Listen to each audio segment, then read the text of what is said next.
نبی پاک صلی اللہ علیہ وسلم کے بعثت سے پہلے مکہ میں جس طرح کی خرابیاں عام تھیں، ذرا ہم پیچھے کی طرف پلٹ کر کے دیکھیں کہ لوگ لڑکیوں کو اگر وہ پیدا ہوتی تھی تو زندہ درگور کر دیتے تھے، زنا عام تھا، ایک دوسرے کو قتل کر دینا فخر کا موضوع تھا، جنگ لڑ لینا، گھوڑے آگے بڑھ جاتے تھے ذرا سے تو اس بات پر جنگ چھڑ جاتی تھی اور سالوں سال جنگ چلتی تھی۔ اس زمانے میں نبی پاک صلی اللہ علیہ وسلم کی جب بعثت ہوئی تو آپ نے نبوت ملنے کے بعد اس پورے عرب معاشرے کو پورے طور پر بدل دیا، اور دنیا نے دیکھا کہ وہ اسلام جو حضرت آدم علیہ السلام سے شروع ہو کر کے نبی پاک صلی اللہ علیہ وسلم تک پہنچا تھا، اس کی روشنی کس طریقے سے پوری دنیا میں عام ہو گئی۔ تو یہاں یہ ایک چیز سمجھ میں آتی ہے کہ کبھی ایسا نہیں ہوگا کہ معاشرہ پورا صالح ہوگا یا تمام اچھائیاں ہوں گی یا اچھے لوگ اس پورے معاشرے میں ہوں گے۔ ہم کتنی بھی کوششیں کر لیں، کتنے بھی پروگرامز کر لیں، کتنی بھی پلاننگز کر لیں، ایک طبقہ ایسا رہے گا جو غلط کی ترویج کرے گا، جو فحاشی کو پھیلانے کا ذریعہ بنے گا، جو جھوٹ بولنے، بے ایمانی کرنے، بدعنوانی کرنے، چغلی کرنے کی عادتوں میں ملوث رہے گا، اور اس طبقے سے مارکہ آرائی کرتے ہوئے حق کا کلمہ بلند کرنا ایک مومن اور ایک مومنہ کا کام ہوگا۔ صرف شکایت کر کے رہ جانا کہ زمانہ بہت خراب ہے، چیزیں دیکھی نہیں جا رہی ہیں، اب آگے کیا ہونے والا ہے، یہ جملہ ہماری گفتگو میں اکثر آتا ہے کہ حالات بہت بدل گئے، ہمارے وقت میں ایسا نہیں ہوتا تھا۔ آج سے 20 سال کے بعد بھی یہی جملہ بولا جائے گا، کیونکہ جیسے جیسے ٹیکنالوجی، وقت، ٹائم، سال، صلاحیتیں، کورسز، اسٹریمز یہ سب آتے جا رہے ہیں، انہی کے تھرو بہت ساری برائیاں، بہت سے بے ایمانی کے دروازے، بہت سے فحاشی کے دروازے کھلتے چلے جا رہے ہیں۔ تو کہہ کر کے رک جانا کبھی بھی ایک مومن یا ایک مومنہ کا کبھی بھی ایک طور نہیں رہا کہ وہ صرف برائی کو بول کر کے خاموش ہو جائے۔ مومن ہمیشہ کوشش یہ کرتا ہے کہ برائی کو اپنے ہاتھ سے روکے، اگر اس کے پاس پاور ہے، نظام ہے اس کے پاس۔ اگر اس کے پاس نظام نہیں ہے، سپوز ہم اس ہندوستان میں ہیں اور برائی عام ہو رہی ہے، تو ہم اپنی زبان سے روکیں گے، اپنے قلم سے روکیں گے، اپنے پروگراموں کے ذریعے، اپنے پوسٹرز کے ذریعے، اپنی کمپین کے ذریعے روکنے کی کوشش کریں گے۔ اور خدا نہ خواستہ ایسے حالات آ جائیں کہ یہ کرنا بھی مشکل ہو جائے تو ہم اس برائی کو اپنے دل میں برا جانیں گے۔ لیکن آج ہم اور آپ جب آنکھیں کھولتے ہیں تو دیکھتے ہیں کہ بہت سے مسلمان مرد اور بہت سی مسلم عورتیں گناہوں میں ملوث ہیں، یہ جاننے کے بعد بھی کہ یہ گناہ ہے، یہ غلط ہے، یہ طریقہ شیطان کا ہے۔ کیونکہ زمانے نے جس طرح کروٹ بدلی ہے، قدیم اور جدید کا جو سنگم بیچ میں ہوا ہے، اس میں ہم چیزوں کی گہرائی میں جانا ہم نے چھوڑ دیا۔ تو آج کا جو ٹاپک ہے اس پر آنے سے پہلے میں کچھ بیسک چیزیں آپ کے سامنے رکھنا چاہوں گا تاکہ اس ٹاپک پر بہت کلیئرٹی مل جائے۔ پہلی چیز یہ سمجھ لیجئے کہ ہر دور میں لڑنا ہے، ہر دور میں حق کا کلمہ بلند کرنا ہے، حق بات بولنی ہے، سچ بات بولنی ہے، صحیح بات بولنی ہے۔ دوسری بات یہ ہوگی کہ یہ ہم اپنے لیے نہیں کریں گے۔ اگر کل کو کوئی ندیم یا کوئی طلحہ یا اشرف کھڑے ہو کر کے بول رہے ہیں تو یہ اپنے لیے نہیں بول رہے ہیں، یہ اپنی اصلاح کے ساتھ ساتھ سماج کی اصلاح بھی چاہتے ہیں۔ اگر ان تک کوئی چیز پہنچ گئی ہے تو یہ چاہتے ہیں کہ لوگوں تک جائے وہ چیز، اور یہ ہم اس لیے کر رہے ہیں تاکہ دنیا کے ساتھ ساتھ ہماری آخرت سنوری رہے، وہ بنی رہے۔ اصل گھر وہی ہے، الدنیا مزرعۃ الآخرہ، یہ دنیا آخرت کی کھیتی ہے، یہاں جو بوئیں گے وہ کل وہاں کاٹیں گے۔ تو ہم اور آپ اگر گناہوں سے بچے ہوئے ہیں تو صرف اس وجہ سے کہ ہماری آخرت روز قیامت یا اللہ کے رسول کے سامنے کھڑے ہونے کی جو ایک پوزیشن ہے تو ہمیں شرمندگی نہ ہو، ابھی یہاں پر اگر کوئی ڈی ایم آ جاتا ہے تو ہم کوشش یہ کرتے ہیں کہ ہم اس کے سامنے بہت ویل بہیو کریں. ہم کسی بڑے ادھیکاری، اچھے پولیٹیشین، ایک کوئی بہت بڑے اسپورٹس مین کے پاس جاتے ہیں تو ہم اچھے کپڑے پہن کر کے جاتے ہیں، اچھا لباس زیب تن کرتے ہیں، اچھی گفتگو اس سے کرتے ہیں تاکہ ہمارا ایک امپریشن اس کے سامنے اچھا جائے. لیکن ہم دنیا کے لوگوں کو خوش کر رہے ہیں. اس خوشی کے خاطر ہم یہ بھول بیٹھے ہیں کہ ہمیں خوش کس کو کرنا تھا. کیا میرا رب میری زندگی سے، میرے اس روز و شب سے خوش ہے؟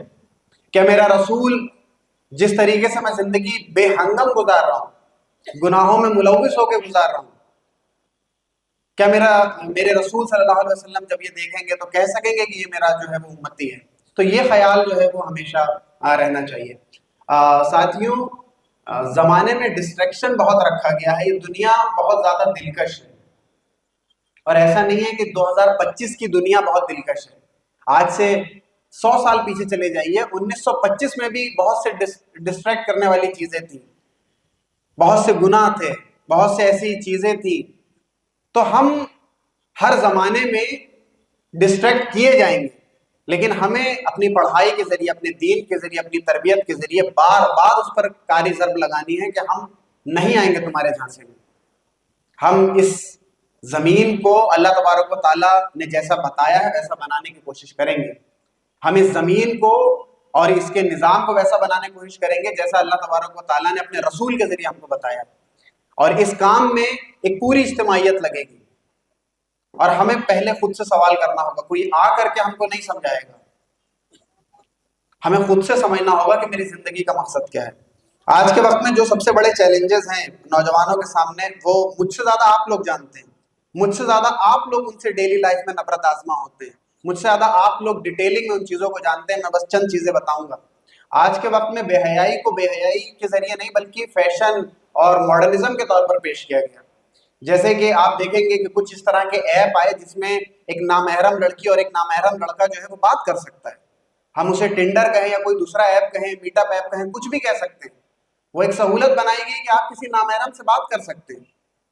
اور آپ اگر نہیں کرتے ہیں تو آپ بہت فنڈامنٹلسٹ ہیں، بہت دقیانوس ہیں، بہت روڑی وادی سوچ کے حامل ہیں آپ، کہ آپ اپنے کسی دوست سے بات نہیں کر سکتے.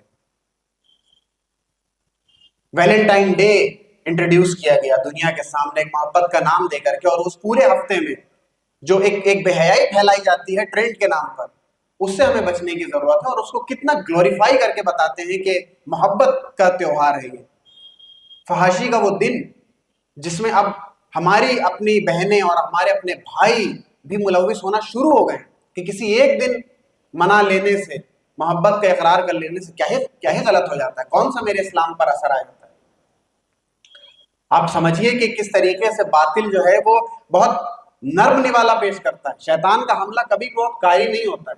شیطان کا حملہ ہمیشہ نرم ہوگا، ہلکا ہوگا اور بہت ملائم ہوگا، تاکہ آپ اس کو ہضم کر جائیں گے اور آپ کو پتہ نہیں چلے گا کہ آپ کر کیا رہے ہیں. تو ویلنٹائن ڈے کے نام پر جو فحاشی پھیلتی ہے وہ ہمارے سامنے ہے. ایک ایپ کے تھرو، میسنجر کے تھرو ہم جو کسی سے خیر خیریت لیتے ہیں یہ ہمارے سامنے ہے. فوٹوز جو شیئر کیے جاتے ہیں اور ان کے ذریعے جو فتنے پنپتے ہیں وہ ہمارے سامنے ہیں. ان تمام چیزوں میں آپ اگر دیکھیں، اور اگر آپ ان میں آتے نہیں ہیں تو آپ سے کہا جاتا ہے کہ آپ بہت پیچھے ہیں. جیسے آج کے ٹائم پر ایک بہت اچھا کلچر ہے، بتاتے ہیں لوگ کہ روسٹنگ کلچر، ایک دوسرے کو انسلٹ کرو، ذلیل کرو، اس کو نیچا دکھاؤ، اس کے چہرے کا مذاق اڑاؤ، اس کے لباس کا مذاق اڑاؤ، اس کے بولنے کے طریقے کا مذاق اڑاؤ. اور جو زیادہ مذاق اڑا لے گا وہ بہت بڑا اچھا روسٹ کرنے والا انسان ہے، بہت اچھا اسٹینڈ اپ کامیڈین ہے. تو ہم اور آپ یہ دیکھ رہے ہیں کہ جس طریقے سے کنٹینٹ ہمیں دیا جا رہا ہے، ہم کیا اپنے آپ میں جو کنزمپشن ہم کر رہے ہیں اس سے ہماری زندگی پہ کیا اثر پڑ رہا ہے. ابھی صبح میں خبر پڑ رہا تھا کہ آسٹریلین کرکٹ ٹیم جو آئی ہے اور اس کو ایک مسلم نوجوان نے ان کرکٹرز کو چھیڑنے کی کوشش کی. ہم اس کی ڈیپتھ میں جب جائیں گے تو پتہ چلے گا کہ وہ نوجوان وہاں تک جانے کے لیے کیوں مجبور ہو گیا کہ کسی دوسری ملک کی ٹیم کی پلیئر کو وہ جا کے چھیڑے. اور افسوس ہے کہ اس کا نام عقیل ہے. ایک مراد آباد کا واقعہ میرے سامنے آتا ہے کہ وہ کسی ایک بچے سے کہا جاتا ہے کہ ورجنٹی کا سرٹیفکیٹ لے کر کے آئیے. کبھی مدرسے میں یا کبھی اسکولوں میں ہم نے بات کرنا بند کر دیا. اور سب سے بڑا چیلنج آج کے ٹائم پہ ہمارے لیے یہ ہے کہ ہمارا اپنوں سے کمیونیکیشن گیپ جو آ گیا ہے اس کو ختم کرنا ہوگا. اس کو اچھا بلڈ اپ کرنا ہوگا کہ میری لڑکی اور میرا لڑکا مجھ سے بہتر طور پر بات کر سکے. اگر اس کے ساتھ اسکول میں کچھ غلط ہوتا ہے, کوئی غلط طرح کی کمپین کا اسے حصہ بنایا جاتا ہے, کلچرل کے نام پر اسے کسی غلط طرح کا سانگ دیا جاتا ہے ناچنے کے لیے, تو وہ آ کر کے مجھے بتائے. اتنا اسپیس ہونا چاہیے ماں باپ کا اپنے بیٹوں سے, بیٹیوں سے, بچوں سے. تب ہم ان چیزوں کو, ان باروں کو سمجھ سکتے ہیں. دوسری چیز, پرسنل لیول پر ایک واقعہ مجھے یاد آ رہا ہے کہ ہم برائیوں سے کیسے رکیں, کیونکہ ڈسٹریکشن بہت ہے.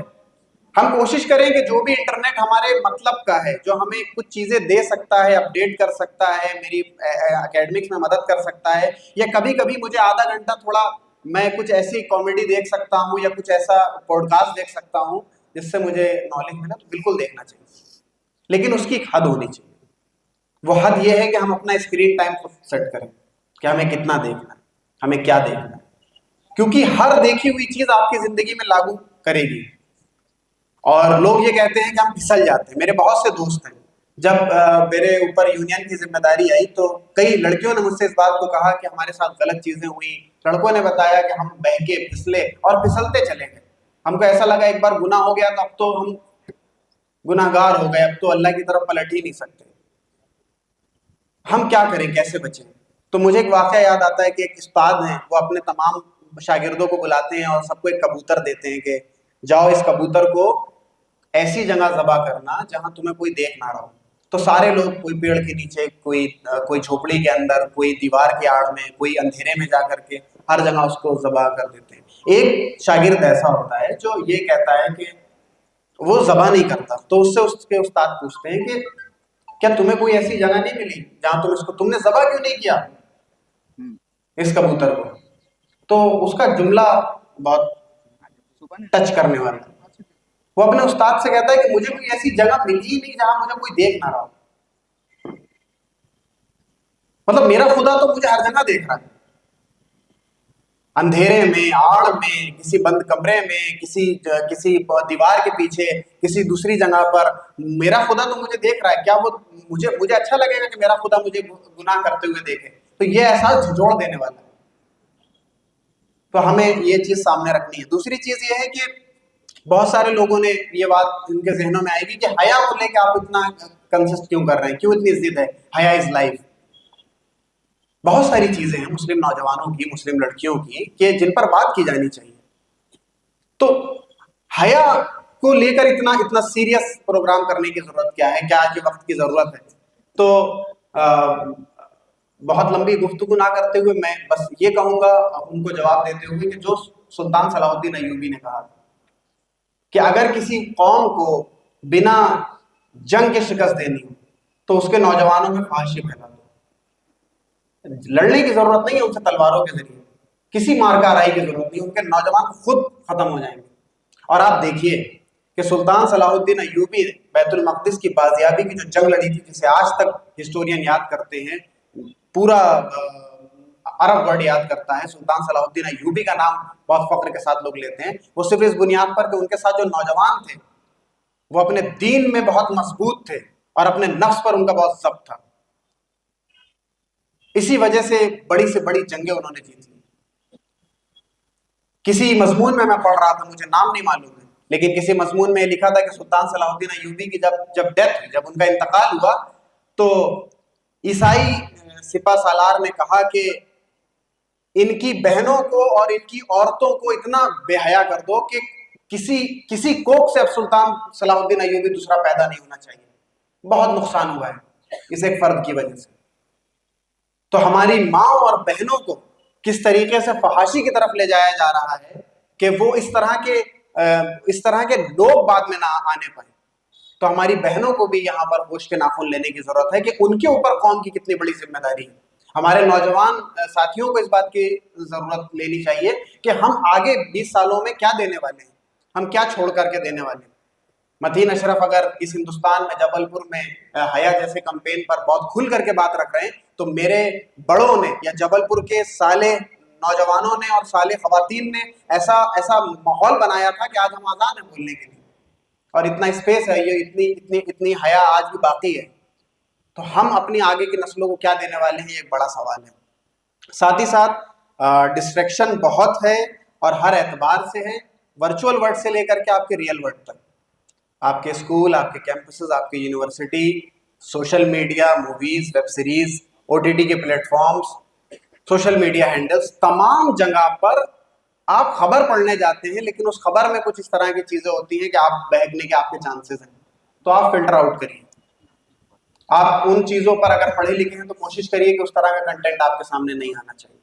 آپ اس طرح کی کوکیز کو ایکسیپٹ مت کریے جو ویب سائٹ اس طرح کی ہیں. آپ خود سے یہ وعدہ کریے کہ میں اس چیز میں ملوث نہیں ہوں گا، کیونکہ مجھے میرا خدا دیکھ رہا ہے، کوئی دیکھے نہ دیکھے. تو گفتگو کو بہت زیادہ لمبا نہ کرتے ہوئے میں آخر میں یہ کہنا چاہوں گا کہ